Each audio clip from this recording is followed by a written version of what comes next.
No modo de vida espiritual, não vivemos por forma ou efeito. O mundo materialista hoje opera com base em que há muito de tudo no mundo e muitos entre os quais dividi-lo. Não se reconhece o fato de que existe um universo invisível que se derrama em forma visível, mais rápido do que podemos usar o que está sendo criado. A sabedoria espiritual revela que não vivemos somente de pão, não vivemos pelo que já foi criado. Se o mundo inteiro desaparecesse de uma só vez, aqueles de nós que aprenderam que não vivemos do maná de ontem encontrariam um mundo totalmente novo, surgindo no próximo minuto após o acidente. Sempre foi assim. No começo da depressão dos anos 30 nos Estados Unidos, os homens pulavam pelas janelas e se matavam a tiros naquele pânico por causa do desaparecimento de seu dinheiro, como se as máquinas de impressão parassem de rodar ou a inteligência que lhes trouxesse o poder e dinheiro não poderia trazê-lo de volta uma segunda vez. Ficaram tão fascinados pela forma que, quando não havia mais forma para ver, estavam acabados. Para eles, o mundo estava vazio, mas aqueles que tiveram a coragem de enfrentar a situação descobriram que a mesma inteligência que fazia um homem viver uma vez poderia fazê-lo uma outra, que o gado em 1000 colinas estaria lá este ano, no próximo ano e no ano seguinte. Culturas seriam cultivadas, mais petróleo seria descoberto, mais ouro, mais platina e mais urânio. Para alguns, as fortunas cresceram mais rápido do que nunca. E é assim que em nossa vida espiritual não vivemos no maná de ontem. Nós não vivemos do efeito. Se este efeito é a colheita no solo, o fruto das árvores ou o dinheiro no banco, não vivemos disso. Vivemos por toda palavra que sai da boca de Deus. Vivemos por toda palavra da verdade que podemos receber em nossa consciência. Se todo esse mundo se afastasse de nós, se nosso dinheiro, nossos parentes e nossos amigos desaparecessem em algum holocausto, se aprendemos a não temer a criatura ou amar indevidamente a criatura, mas a amar o Senhor nosso Deus de todo o coração e com toda a nossa alma, se aprendemos a saber que existe um espírito no homem, não ficaríamos perturbados por nenhuma situação no reino exterior. Em vez disso, nos recomporíamos e começaríamos tudo de novo e subiríamos a alturas maiores do que jamais tivemos antes. Muitas vezes no curso da história, as civilizações mundiais foram exterminadas, mas sempre restava um remanescente para iniciar a nova dispensação, que é sempre um pouco mais avançada que a anterior. É verdade que, em todas as épocas, haverá períodos como os últimos 30 ou 40 anos, em que os homens pareciam retroceder, mas pareciam retroceder apenas para um propósito muito bom, isto é, para que perdessem um pouco de sua confiança em coisas externas, no senso material, para desenvolverem uma maior consciência de sua capacidade espiritual. Os governos passam por terríveis provações para que uma parte maligna de seu governo possa ser substituída por algo superior e melhor. Muitas pessoas tiveram que perder sua saúde ou suprimentos para se ajoelharem em humildade para que pudessem dizer: meios materiais falharam comigo, existe outro caminho? E então Deus se revelou e disse: sim, eu sou o poderoso no meio de ti. Por que não olhaste na minha direção? Todo o suporte material será retirado do homem e ele não gostará mais do que os homens gostaram de perder suas fortunas na depressão. Mas não se trata de gostar ou não. É que no final, todo o joelho deve se dobrar à graça espiritual. No final, todos têm de vir a Deus. É tão ordenado. A humanidade surgiu de um estado animalesco de consciência e está progredindo, mesmo que tenha havido períodos de retrocesso. E é assim que você e eu estamos progredindo neste caminho espiritual. Como os problemas nos ajudam no caminho? Problemas devem existir, porque são esses mesmos problemas que nos tiram nossa confiança no poder material, seja o poder do dinheiro, o poder da medicina ou o poder do governo. Cada um de nós deve chegar ao reconhecimento de Deus como nosso governo, Deus como nosso suprimento, Deus como nossa saúde, Deus como o próprio templo de nossos corpos. Como faremos isso se apenas estivermos desfrutando de boa saúde e bom suprimento? Nessas circunstâncias, estaríamos satisfeitos em descansar em nossa boa saúde e nosso bom suprimento, e não precisaríamos de Deus. É por nossos problemas que somos levados a perceber que precisamos de algo maior do que aquilo que tem forma. De que maneira nós adoramos a forma? De que maneira ainda depositamos nossa confiança na forma? Ao considerar isso, começamos a perceber por que devemos nos elevar acima do sentido material da existência. No sentido material da existência, com seus dois poderes, estamos sempre buscando um poder maior com o qual superar a discórdia. Em muitos casos, o mesmo erro foi cometido quando os indivíduos chegaram ao modo de vida mental ou às ciências mentais. Eles procuraram algum pensamento para se apegarem para superar algum erro ou discórdia, sempre procurando algo ou pensamento para superar outra coisa ou pensamento, mas não na sabedoria espiritual, nem na consciência espiritual, e certamente não na cura espiritual. Descansando no um e único, o todo em tudo. Na cura espiritual e na vida espiritual, aprendemos a relaxar e perguntar: existe algum poder separado de Deus? Existe? Existe algum poder com o qual Deus tem que lutar? Existe algum poder que Deus deve vencer? Se persistirmos nessa forma contemplativa de meditação, finalmente poderemos dizer: não conheço nenhum. Deus é supremo, o todo, infinito. Deus é um. Além de Deus não há poder, além de Deus não há lei. Além de Deus não há vida e além de Deus não há amor. Quando chegamos a essa conclusão, chegamos ao reino da graça, onde não há mais batalhas. Nós não combatemos pessoas, nós não combatemos ideologias, nós não lutamos. Descansamos enquanto aprendemos a comungar com Deus, contemplar a Deus e entender que vivemos pela sua graça. Então saímos daquele senso material de existência, onde existem dois poderes conflitantes, saúde e doença, pecado e pureza, discórdia e harmonia, para onde existe apenas um, e eu sou esse um. Eu, no meio de ti, sou a presença que vai à tua frente para endireitar os caminhos tortos. A batalha não é tua, mas de Deus. Não precisarás lutar nesta batalha.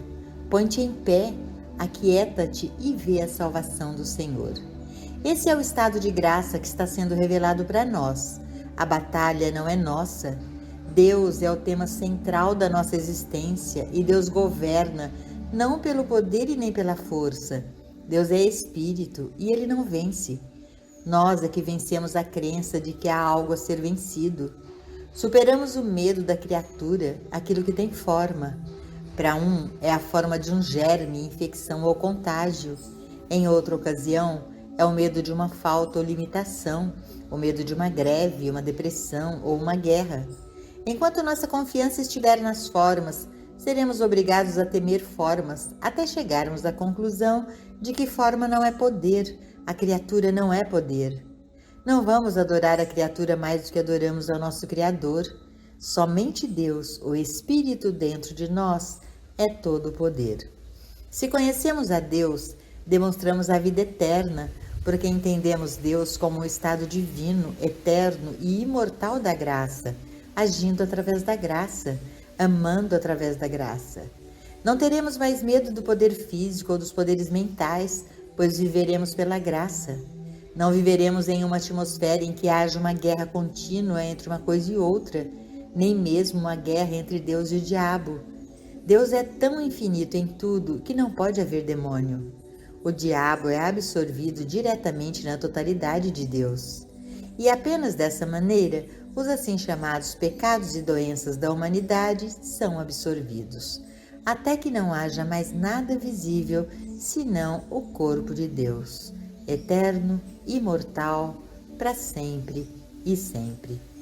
Como vem a convicção de um poder? Podemos pegar esse conhecimento e aplicá-lo todos os dias conforme surgem os problemas, até que um dia desses, pouco a pouco, a convicção completa dele se manifeste em nós. E então, a criatura não é mais uma forma perigosa, é uma forma companheira. Somente Adão nomeou as coisas boas e nomeou as coisas más, mas por si só nunca houve coisas más e seres maus, nunca houve pessoas más. Deus constitui o ser individual. Deus constitui o meu ser e o seu ser, o ser dele e dela. Se eles conhecem ou não essa verdade, a resposta para nós está de acordo com o que sabemos. Conhecereis a verdade e a verdade vos libertará. Se alguma coisa tem forma, mesmo a forma minúscula de um átomo, não devemos temê-lo ou temer qualquer coisa que tenha forma, nem mesmo um pensamento. Não há nada que possa perturbar ou destruir nossa vida, pois na consciência de Deus não existem dois poderes. Existe apenas um poder, nada a ser vencido, nada a ser destruído, nada a ser mudado. Nossos olhos apenas se abrem para que possamos vê-lo como ele é e ficaremos satisfeitos com nossa semelhança. Ao olharmos ao nosso redor, podemos ver formas errôneas, coisas chamadas pecado, doença, morte, falta, limitação. Mas esteja certo de que, uma vez que nos afastamos da crença em dois poderes, não veremos mais inimigos. Eles terão se destruído, eles terão se limpado do campo de batalha. No momento em que formos capazes de descansar na percepção e realização. Por que eu deveria temer qualquer criatura? Por que não devo amar e confiar no princípio criativo de toda a criação? Por que eu deveria temer o que tem forma? Deus não criou tudo o que foi criado? Quando nos acomodamos na certeza de que a graça de Deus é a nossa suficiência em todas as coisas, vem a realização. Viva não pela força, nem pelo poder, mas pelo meu espírito. Descansa em mim e sabe que nunca te deixarei, nem te abandonarei. Olha para mim, o reino de Deus dentro de ti, e serás salvo. Não temerás o que o homem mortal pode fazer contigo. Não temerás o que as condições mortais podem fazer contigo. Minha graça, sempre presente, é a tua suficiência. Se arrumares tua cama no inferno, eu estarei lá. Se cometeres erros, eu estarei lá. Vamos refletir sobre o grande mundo em que vivemos, no qual não existem poderes externos a nós. O único poder está dentro de nós e é a graça de Deus. Não precisamos orar por nada, não precisamos suplicar por nossas necessidades. É a inteligência infinita, é o amor divino. Ele conhece nossa necessidade antes de nós. E é um grande prazer dar-nos o reino. Vamos descansar nele, descansar em sua graça, que é a nossa suficiência em todas as coisas.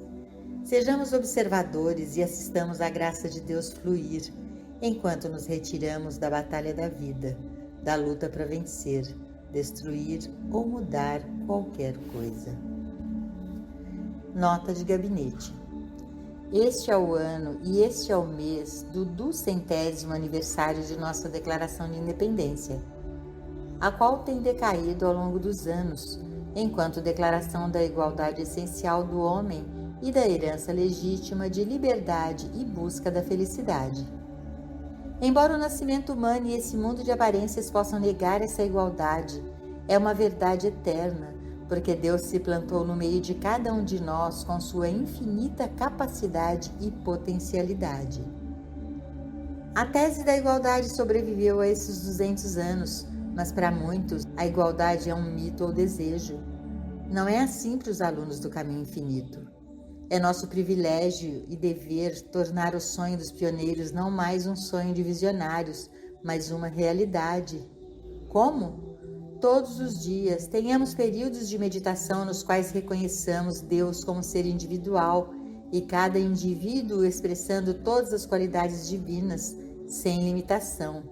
Qualquer barreira a essa expressão em cumprimento de nosso destino divino é apenas uma crença na dualidade, uma crença em dois poderes que constituem a mente carnal, um mesmerismo universal. Mas o Filho de Deus, individualizado por Deus, pode ser vítima da mente carnal ou de um mesmerismo universal? Impossível.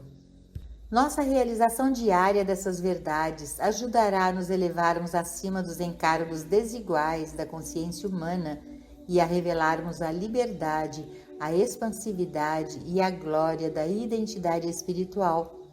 Podemos ser esse pequeno grupo de cidadãos que podem ver através do mesmerismo da desigualdade humana, com sua sempre presente tentação de negociar, trapacear, corromper e cometer crimes.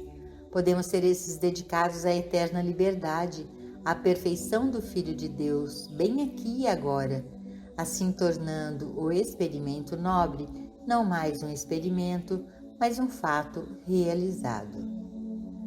Trechos gravados preparados pelo editor. No caminho infinito, a ênfase nunca está em curar um corpo físico ou em melhorar alguma situação humana. De fato, qualquer objetivo desse tipo deve ser abandonado. Nossa função neste trabalho é elevar o Filho de Deus em todos que vierem a nós.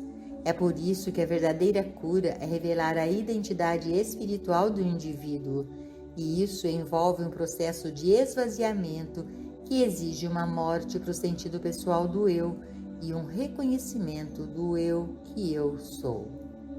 Como um vaso vazio. Você não pode adicionar espiritualidade a um vaso já cheio de materialidade. Nosso vaso deve estar vazio de si mesmo antes que possa ser preenchido com a graça de Deus. Certamente, em seus estágios iniciais, pode ser doloroso quando está se rompendo a humanidade em nós, quando estão se rompendo as discórdias físicas em nós, quando está se destruindo em nós o senso moral errado que carregamos muitas vezes. Certamente, haverá distúrbios em nossa existência, mas devemos aceitá-los com gratidão, pois indicam que não existem mais esses traços, qualidades e condições adormecidos dentro de nós. Agora eles estão sendo despertados, arrancados e seremos purificados se formos fiéis. Joel Goldsmith, Auto-rendição, Londres, 1958. Nosso objetivo espiritual não é desenvolver um eu que não tem problemas, mas morrer para o eu que os tem, ou não os ter e renascer do nosso eu já aperfeiçoado. Você tem que ir além da melhor humanidade conhecida antes de encontrar a identidade espiritual. Você deve pensar além da demonstração de humanidade saudável, humanidade rica ou feliz. Joel Goldsmith, O Templo Não Foi Feito com as Mãos, Londres, 1962. Deus, destrói minha humanidade, destrói o senso limitado de mim mesmo, o qual agora estou mantendo. Destrói a finitude em mim, destrói a combinação do bem e do mal em mim e consagra-me ao teu eu. Dá-me a pureza que eu tinha contigo no princípio. Estamos nos entregando à influência divina para que ela possa entrar, permear nossa consciência e nos governar. Joel Goldsmith, A Consciência Dedicada, São Fernando, 1964. Enquanto estivermos trocando discórdia física por harmonia física, ainda não temos ideia de como é o reino de Deus ou de como são as riquezas espirituais ou mesmo saúde espiritual. Não temos ideia disso. Apenas o fato de o coração bater regularmente ou de os órgãos funcionarem como o mundo chama de normal não dá a impressão de como é a harmonia espiritual, não dá absolutamente nenhuma impressão disso. Somente quando nos elevamos acima da harmonia física é que começamos a entrar no reino espiritual. As nações do mundo estão buscando a Deus para que possam ter mais coisas terrenas, melhores coisas terrenas, para que possam pescar peixes maiores em suas redes, peixes maiores, peixes melhores. Mas a base do nosso trabalho é deixe suas redes.